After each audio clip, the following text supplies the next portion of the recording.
We have Oyebade Olumide Adebowale, and he's the Chief Finance Officer of the Federal Housing Mortgage Bank. It's good to have you in our studio this morning, Mr. Adebowale.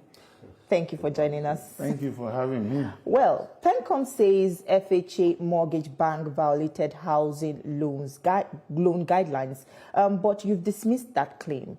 Tell us, what is inaccurate about the PENCOM's decision? Well, a lot of things are inaccurate. Okay. First and foremost, we have a guideline. And like we have consistently maintained, we have followed the guidelines to the letter. But what we find really surprising and amusing is the fact that the decision of PENCOM, in our opinion, is rather prejudicial.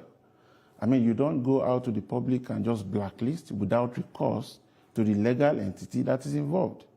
I make bold to say here that as at today, there is no correspondence whatsoever between FHA Mortgage Bank and PENCOM indicating that we have actually violated the PENCOM guidelines. We also got to hear about this from the public space. Imagine customers calling to tell you, a partner, a practitioner, that you have been blacklisted, whereas the regulator has refused to reach out to you directly. So you're saying that there is no proper communication between PENCOM and the FHA Mortgage Bank? Whatsoever, none. Now, look at it from this perspective.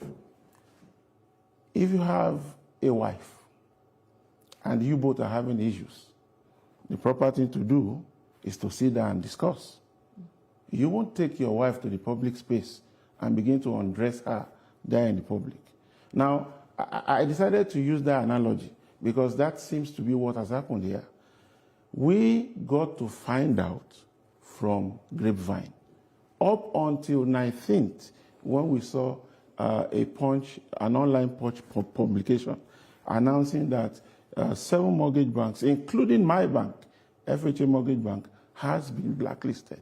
Now, one would think that the right thing to do is, if there are violations, you reach out to the practitioners, make them understand that you are violating. And if nothing is done thereafter, you can wield the big stick. Such communication has not taken place.